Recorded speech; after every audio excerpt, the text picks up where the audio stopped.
I'm excited to be with you today for our first session of Among Friends, our virtual alumni speaker series. My hope is that this series will provide informative and interactive digital sessions that showcase the knowledge and talents of our alumni. And there is no better person to help me kick off this series than today's featured guest, Kristen Furman Simmons, Friends School Class of 1992. Yes. Kristen is a digital media advisor, a speaker, and a faculty member at the University of Southern Maine, where she teaches in the Tourism and Hospitality Department. A little about Kristen. She loves a good narrative. From the time she was a little girl who listened to her dad's creative and sometimes wild tales, Kristen cultivated a love for innovation and storytelling as a means to connect. She is known for her down-to-earth teaching style and her passion for marketing and media training. Her background as a writer, marketer, and mental health therapist creates the perfect mix of creativity, great listening skills, and compassion while working with her clients. Her clients include auto dealerships, banks, and health nonprofits, inns, restaurants, and travel industry professionals. As a proud member of the Friends School Class of 1992, Kristen credits her 13 years of Quaker education as the foundation of her passion for community service and social justice. She resides in Maine with her husband, 2 daughters, and fabulous rescue dog named Winslow Homer. Today, in this session, Kristen is going to talk about creating community in a digital world. Whatever your affiliation is with Friends School, you know that a strong sense of community is part of our foundation. Today, Kristen is going to give us her insights on how we can better connect professionally, personally, and in our family spaces.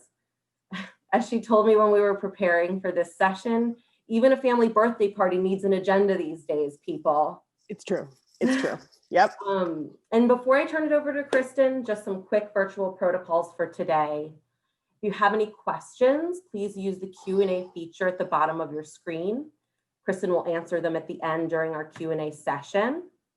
And of course, the usual virtual event disclaimer that I like to give. Kristen and I have done everything that we can to prepare to make this event a success, but we're at the mercy of our technology. We are live, so if our Wi-Fi misbehaves, please be patient and we'll work to get back on.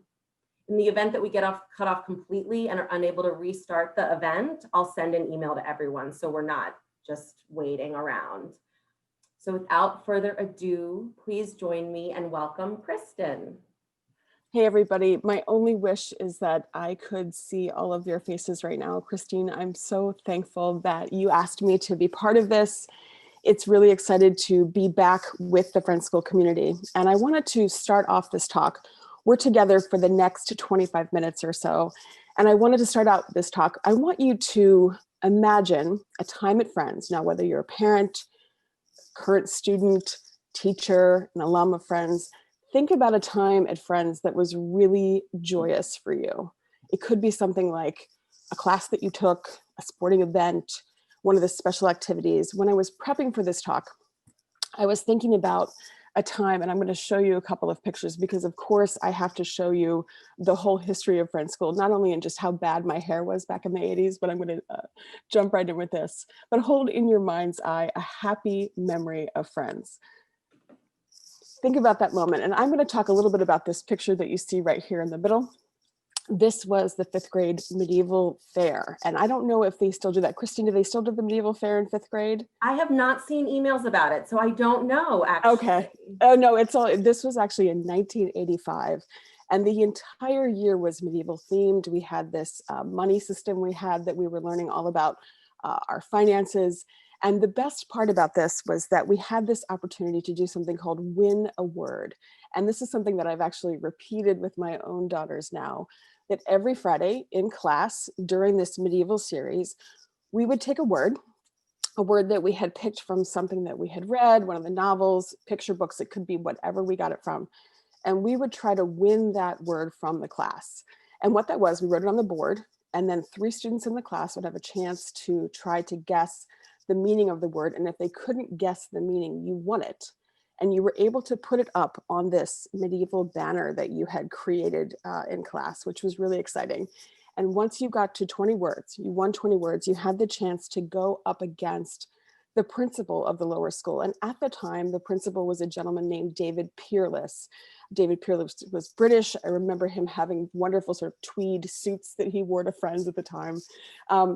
And going against David Peerless you would have like a knighthood competition against him. And very few students got a chance to do this. And even fewer students actually beat David Peerless. So you would try to win all of your words against David Peerless. So I didn't win that competition, but one of the best moments was when he came up to shake my hand. I was a fifth grader. I had this crazy asymmetrical haircut. I was 5'4" at the time, taller than all of my peers. It was one of those beginning of sort of awkward puberty moments. He came up to me and he's like, "Good list of words, Kristen." And I remember that to the day. I remember the way that he said it and what a joyful moment that was for me. I was so happy. I sort of felt on top of my game in 1985. It was a wonderful time.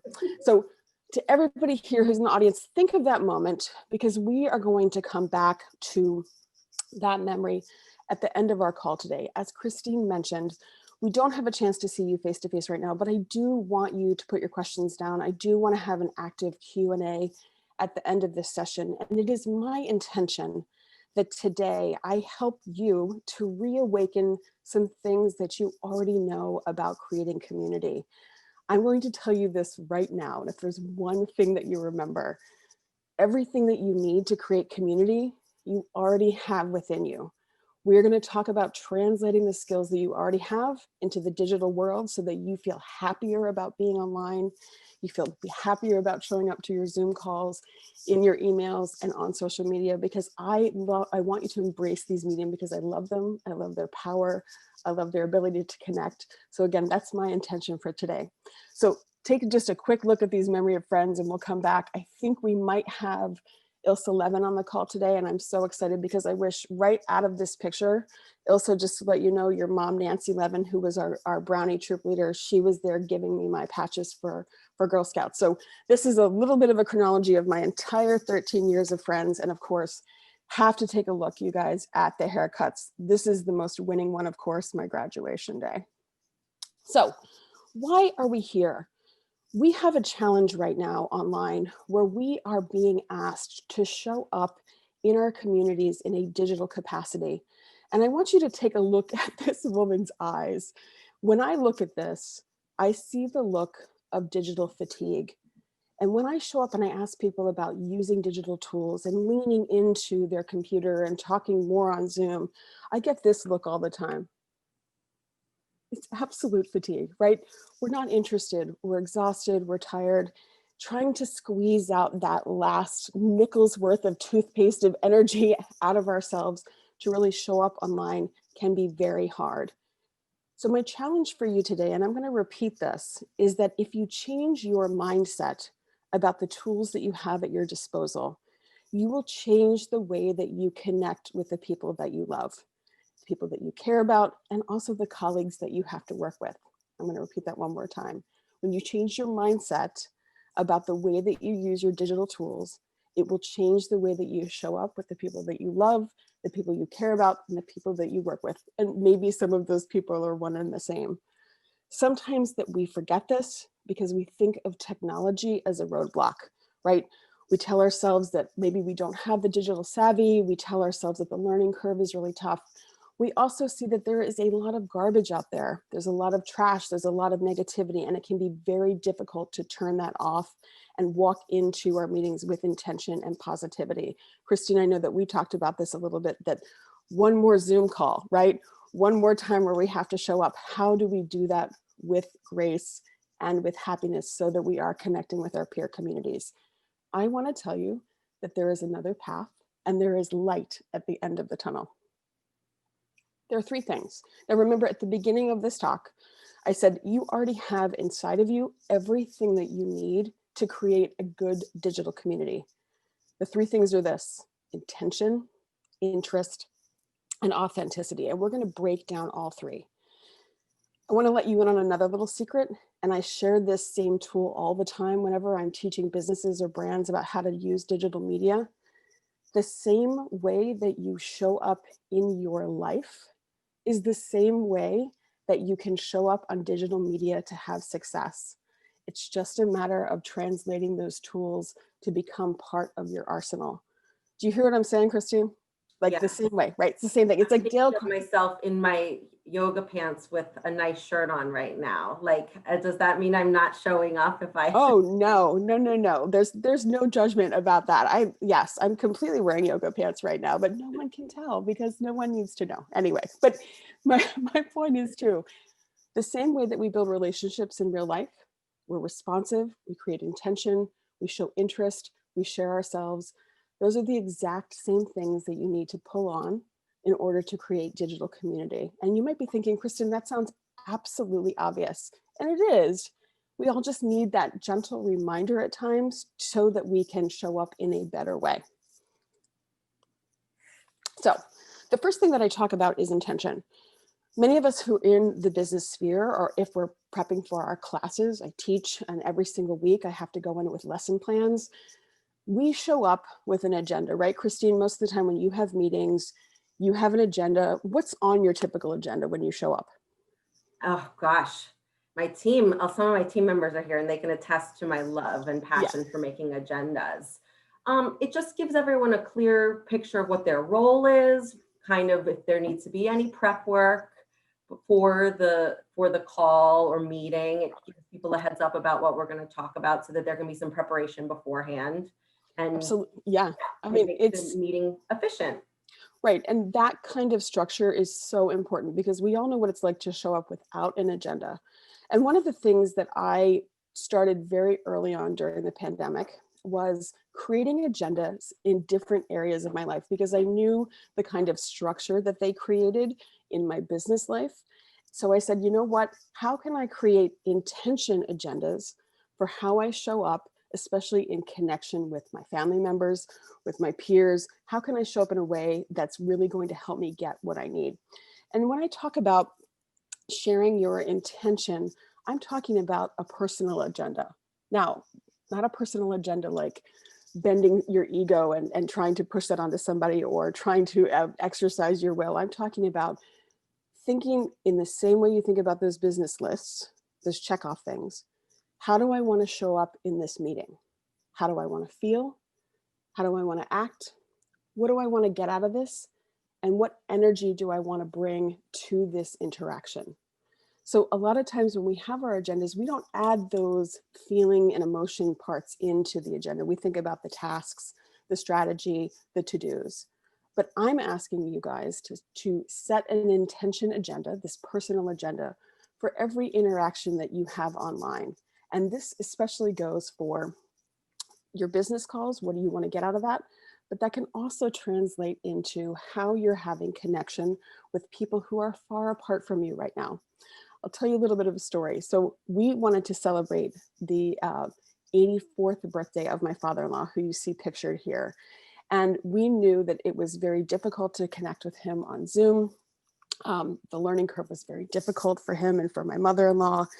Every single call with them, we ended up looking like this. And I don't know if anybody out there has seen this kind of ceiling fan interaction with in-laws in the past, but every time we got onto a call with them, we would just end up looking at their ceiling fan, so much so that I ended up screenshotting it for them.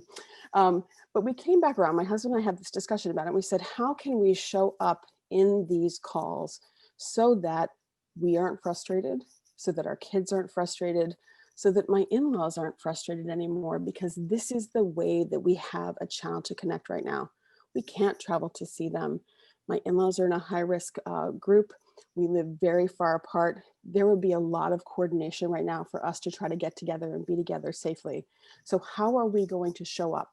And it was through creating these intention agendas that I actually would share with my in-laws in advance of our call. And it helped us to ask these same questions. Remember the ones I said before. How do we want to feel as a family when we get together? How do we want to act? What do we want to say? What do we want to talk about? And now, especially if you set that kind of agenda with your family, then you can have a much more focused conversation. If mishaps come up, for example, if you're looking at the ceiling fan the entire time, it really doesn't matter anymore. You used to spend a lot of time getting frustrated and pouring a lot of your energy into this call isn't what I wanted it to be. But once you change your mindset and set that intention agenda about how you want to connect with people, a lot of those things that bother you in the past don't bother you as much anymore, and you get what you need from the call. Because again, this is our one way that we have a chance to connect. We need to show up with that level of intention so that the outcome can be a positive one. Does that make sense to you, Christine? It does. Yeah. How have your family interactions been? I know that you have families spread out around the country. A lot of it is a challenge with the older family members, Yes. definitely. Especially with smartphones and the way that the camera can be frontwards or backwards. Sometimes I'm looking at the back of a couch, or they're trying to get the family pet in the screen, and it's like, really though, it's, again, like the kitchen table or something. So yes, Right. I've experienced all those things.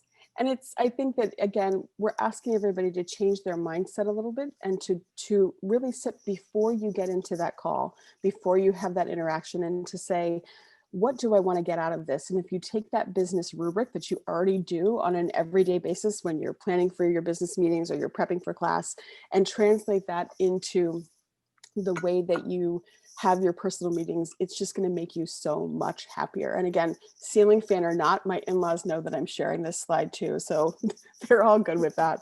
But ceiling fan or not, it just really helps to change your mindset about the way that you're interacting with people online. The other thing that I wanted to talk about was interest. Let me ask you a quick question. And because I can't hear from the audience just yet, Christine, I'm going to ask this from you. What's the number one way that you show your interest in somebody?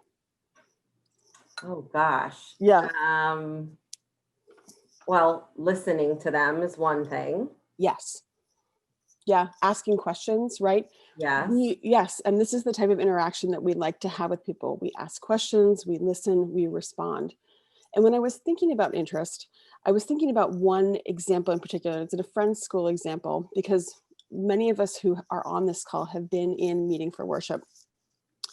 And when you're in meeting for worship, you have a chance to sit and reflect and be calm. And of course, if you feel moved to speak, you can get up and you can pose a query, you can make a statement. It's really an opportunity to let off your mind something that you're thinking about. And back in the mid-'80s, Mr. Heath, who was at that time my third grade teacher, he wasn't the mathematics teacher yet, posed a query in the middle of meeting for worship where he mentioned this particular story. He stood up and he said, I went to the farmer's market this past weekend and was looking at the vegetables, and I was looking at the beautiful colors of produce and the baked goods. And I was looking at all of the different things in that farmer's market. And I was wondering about what it's like for God to look down on humanity. Does God look down on us the same way that I'm looking down at all of this beautiful produce, all of these beautiful vegetables, all of these beautiful baked goods? And that stuck with me because that query that he put out in the middle of meeting for worship set the tone for the way that we as students reacted that day, not just only in meeting for worship, but set the tone for how we reacted in class for the rest of the afternoon. And one of the things that I think about when we show our interest, when we show it through asking questions, when we show it through listening, is that we have the opportunity with the questions we ask online to really light people up, to get them thinking. It was very purposeful at the start of this call that I asked everybody here, think of a positive moment that you've had as an interaction at Friends. Again, as a student, as a teacher, as an alum, as a parent.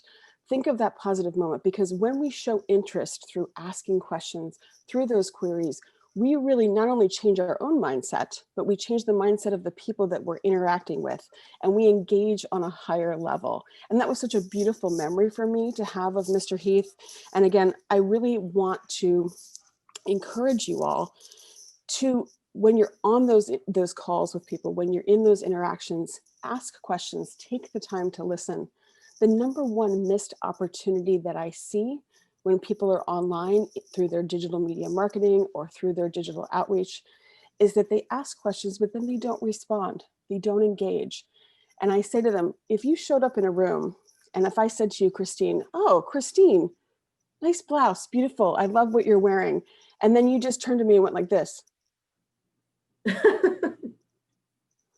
But that's what we do online all the time, right?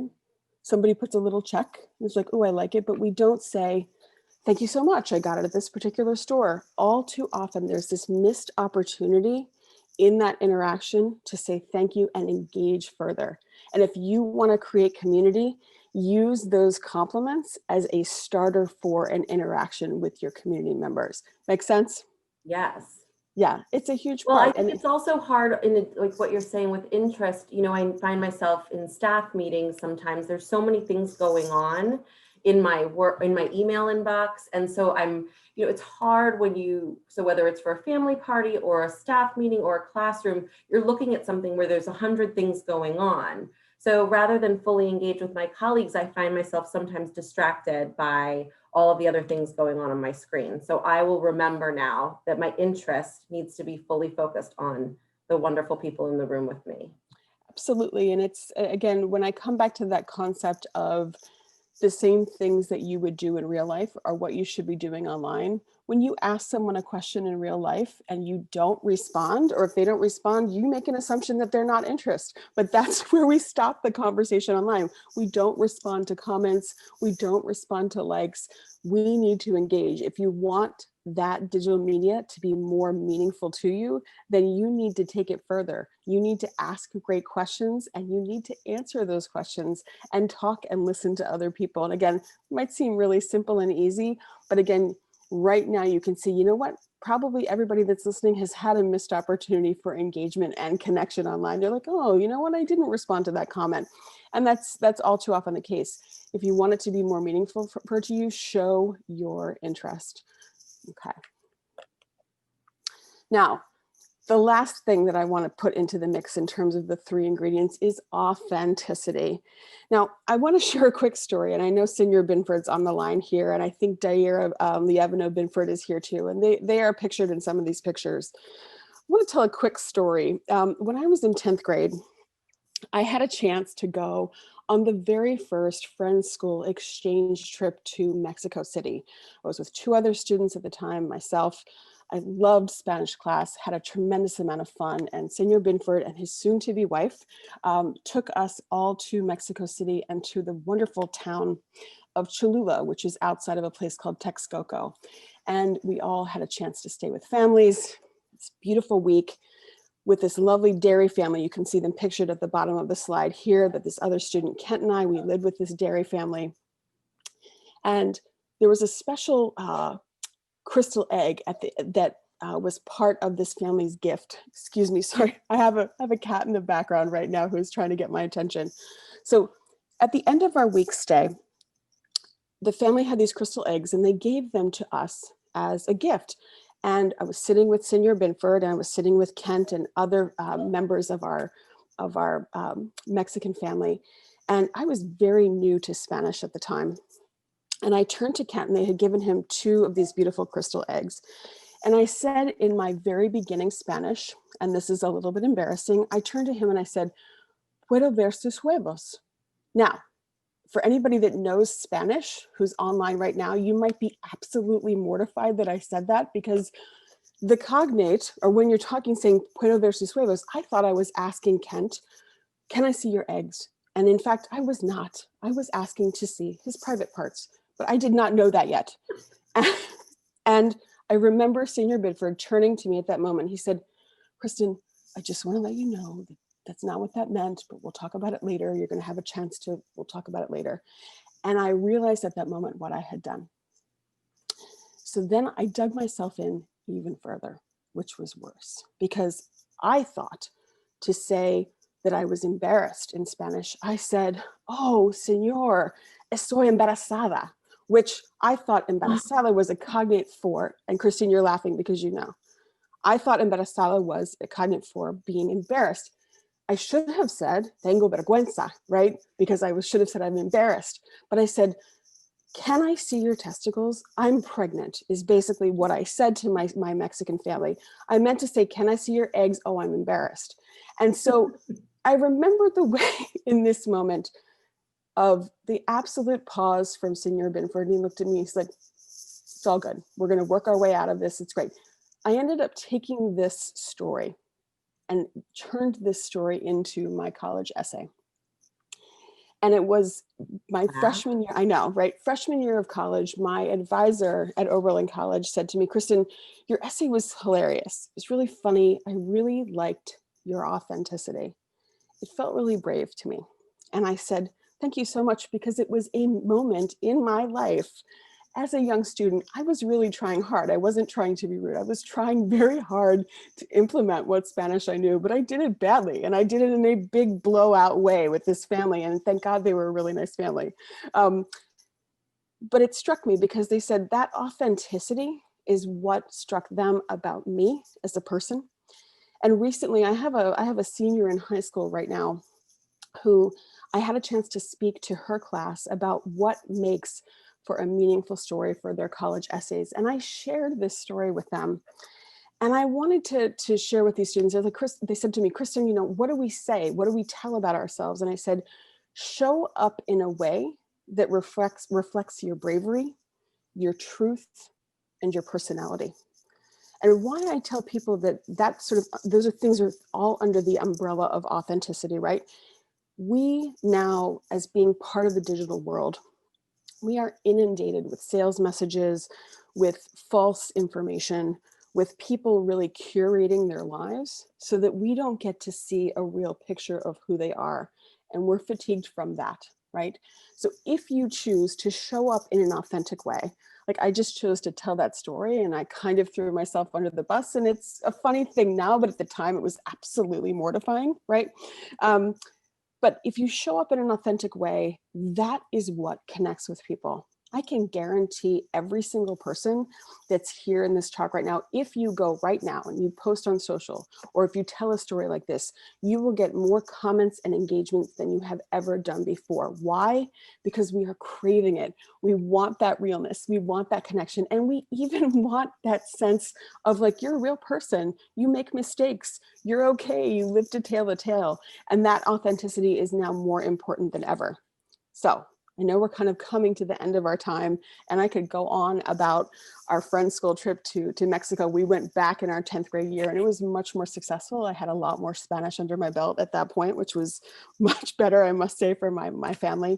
But again, those three things, when we talk about intention, authenticity, and creating that interest, those are the three ingredients that everybody here already has. And I guarantee if you lean into that, you show up with those skills, that you will feel much better about your communities that are online. You'll feel happier about the relationships and the connections that you build. And you will feel less fatigued at the end of the day. You won't feel like your eyeballs are burning. And in fact, you're going to want to go back for more to be re-energized again. So, Christine, thanks so much. I know that was a lot in 25 minutes, and I'd love to open it up if people have some specific questions about creating community or feedback from this presentation. We are all ears. We would love to hear from you. Yes, so if you could please, everyone, all of our guests, if you have any questions, if you want to type them in the Q&A at the bottom, that would be great.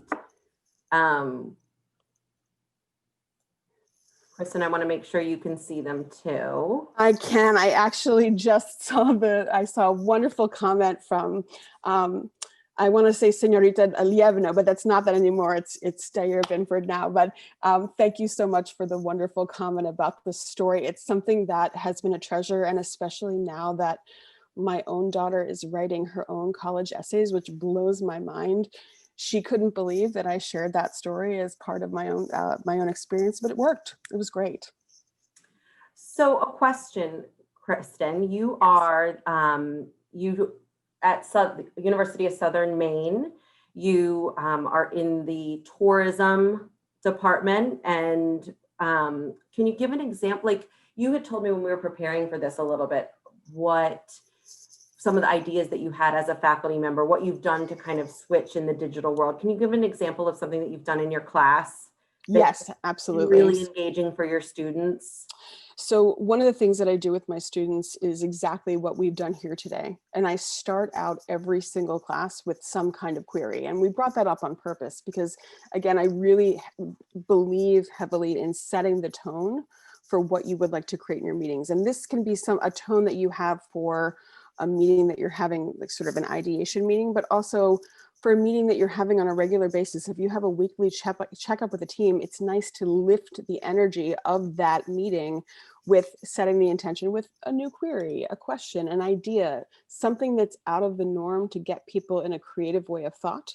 And I do that now purposefully with my students, because all of my students, the entire University of Maine system, all of our students are online. So many of them are taking 4 to 5 long extended classes. My classes that I teach are 3.5 hours long. So it's a long time to be engaged, especially staring at the screen, so that I purposefully will ask those questions at the beginning of class. And then after we come back from breaks, I say, you know what, we planted that seed at the beginning. I'd like to hear from you. More than ever, and I'm sure some of the teachers that are on this call right now, I have to call on my students and pull them out of their shells more than I did before when I'm standing in front of a classroom. And that's just part of par for the course, the nature of the beast right now. So I have to create that intentionality when I think about those meetings that I'm in prior to the class. I have to say, I need to make sure that I'm calling on students in a different way. I'll say, Christine, I want to hear from you.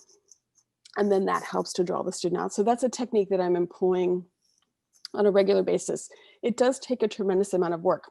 I don't have a chance to walk up to students anymore. So that's the way that I have to sort of hook them and get them engaged.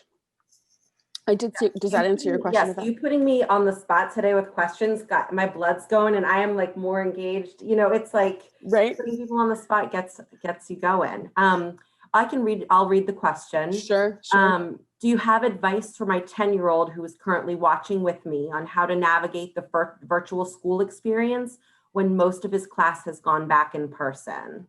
Oh, that's a really great question. I actually have quite a few peers who have lower school aged students in school. And one of the things that I've talked to my friends as well as my colleagues about is that make sure that your child also has that intentional rest periods, that as much as you can, because I know it's a lot as a parent, to check in with them, use that same intention setting, but in a way that a 10-year-old can understand. So to say at the beginning of the day, what are we hoping to get out of these classes? Here is the schedule that's going to happen. I'm going to help you transition from class to class. That can really help with engagement, because children want to know what to expect. They want to understand that consistency. And when you break up their day in that way and kind of check things off, that can be incredibly helpful. And you may already be doing those things. I would say stick with it. I see a lot of success from parents who are in the environment where their kids are home and they're in a blended classroom situation, is that kids are taking breaks. They understand when they can get up and go take care of themselves and respond to their own needs. And that parents who are building in that time to say, okay, we finished our morning reading session. Now let's take some time away from the screen, get a chance to have a bit of a break. That can be really, really helpful and build that intentionality into it. So I hope that was helpful. The next is, I would love your feedback, Kristen, about how you suggest fostering these qualities of intention, interest, and authenticity in a virtual classroom with students. I try modeling it, but do you have other ideas? I teach biology, so I try to engage them by connecting the details we are learning to tangible things in our world. Other ideas? Also so good to see and hear you, Heart. Oh my goodness. Sasha, I love your question. So I'm looking at the thing that you mentioned about modeling. I have had to shift the way that I'm approaching my class material, and I do a lot more of the how versus the content, meaning I spend a lot of time with my students modeling for them not only how I want them to show up, but how I want them to deliver presentations, so and how I want them to show up and how they're doing their writing. I set a lot of expectations around the quality. I've loosened up a little bit on allowing my students to just free write. I don't grade I do grade on grammar, but I don't worry so much about that so that they can show up and be much more free. But again, I'd love to have the conversation with you further to help with some of those ideas, because I do have to spend a tremendous amount of time right now showing them how to do things like their in-class presentations, how to talk to their peers, how to have the media skills to show up on camera, because showing up in this way is a very different thing than showing up in the classroom. And I teach them all about things like how to use sound bites, how to have clarity, and really how to come forward with their opinion and how to use some of those skills to engage. So I could probably go on much further about this, but I want to be conscious of time too. But Sasha, I'd love to connect with you about that. Well, and you had given a good example too, because of tourism and hospitality. So tourism is travel, and Yes. hospitality a lot of times has to do with food and being together. So Yes. you said at one point you sent some of your students on a shopping trip when dealing with like the culinary aspect of your classes. Yes, absolutely. So right now, and I don't know how directly, this is a little bit different just because these are university students, but I sent them out with a clear expectation, and I made it very simple for them in terms of when you go. For example, I sent my students out to the Portland Farmers Market. I said, it was a little bit of a scavenger hunt. I said, here are the questions that I want you to ask of a purveyor of this food. Where in the past, I would have been very broad stroke. We would have gone together. They would have seen me modeling that.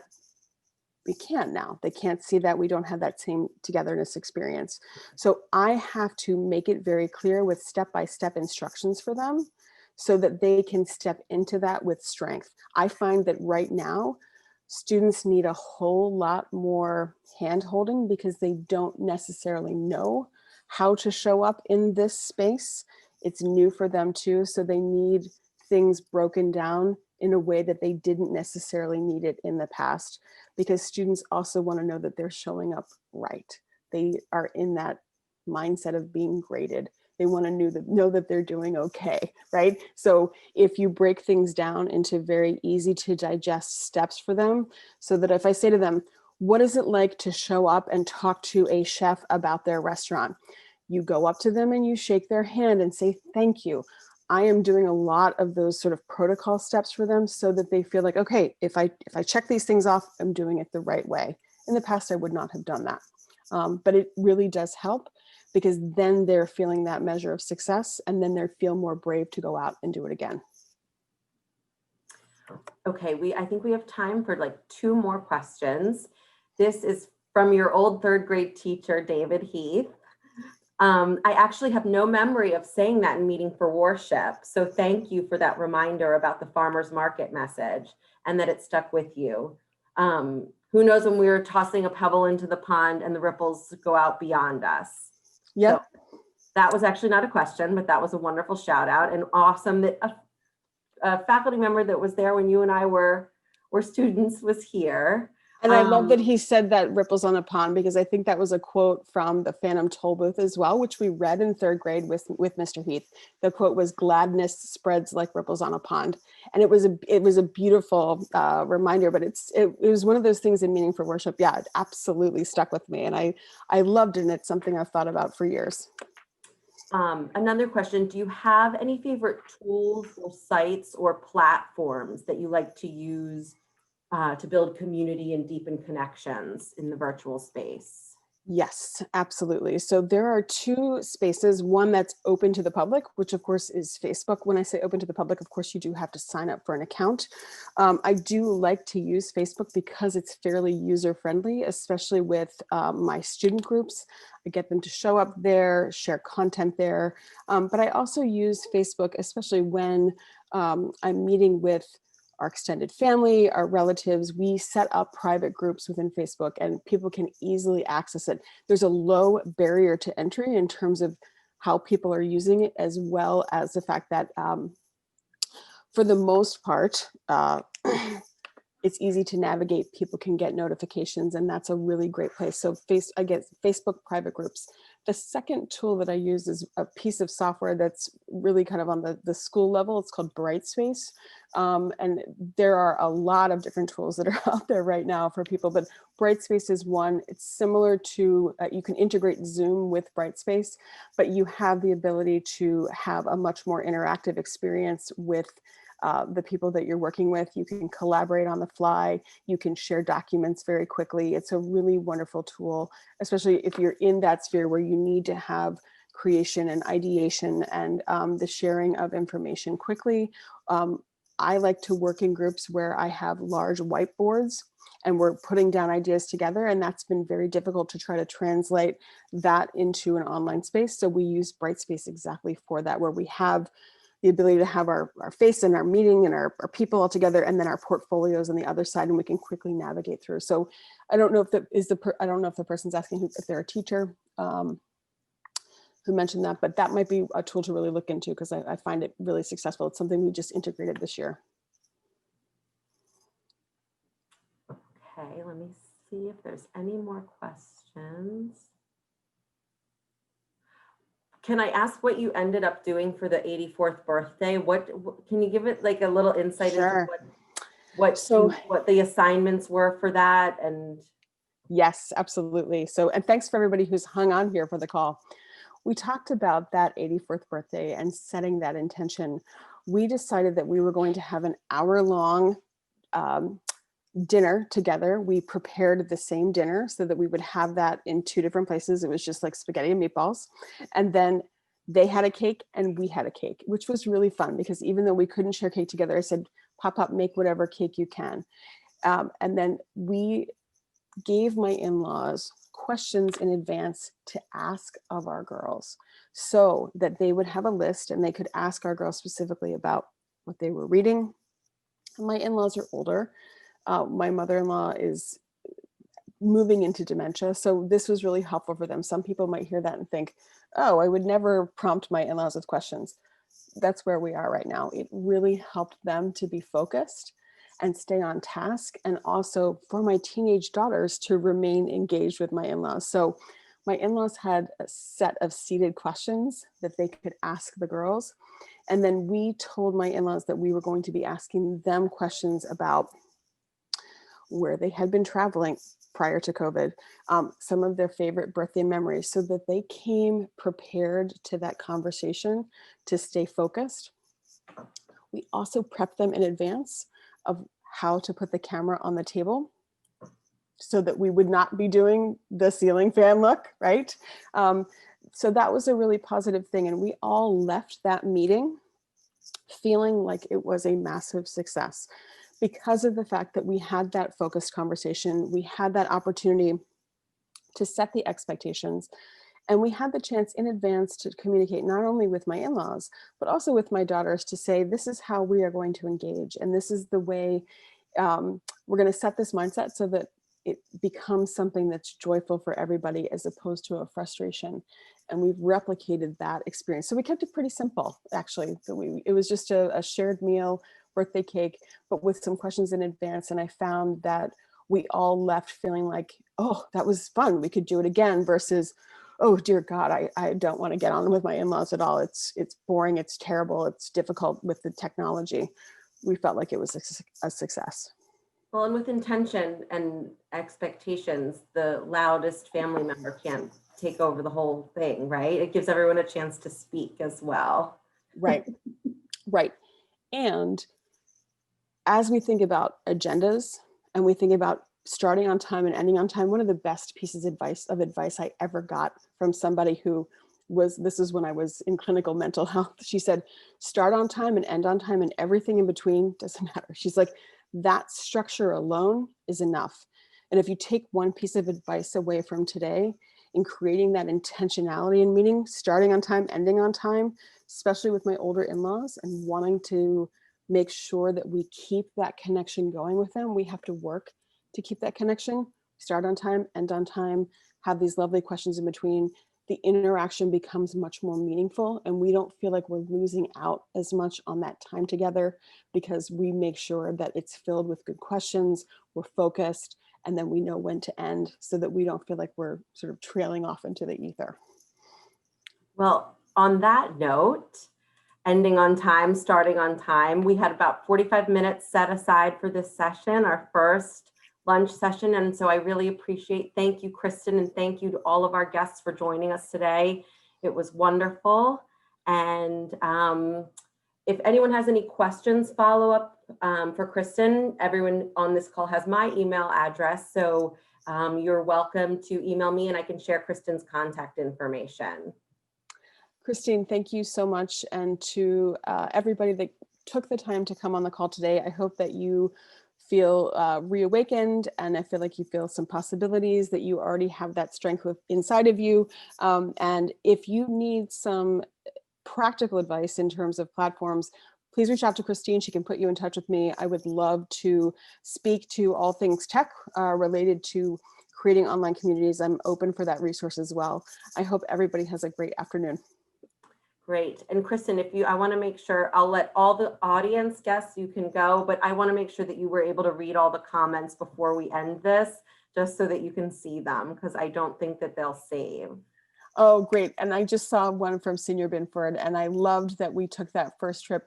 I know, Kent Lindsay and Chris Sorrow. I know there's a wonderful picture at the start of the slideshow where Kent, Chris, and I are all at the top of the Pyramid of the Sun in Tenochtitlan, and it's one of the most wonderful memories I have. That was such a special trip for me.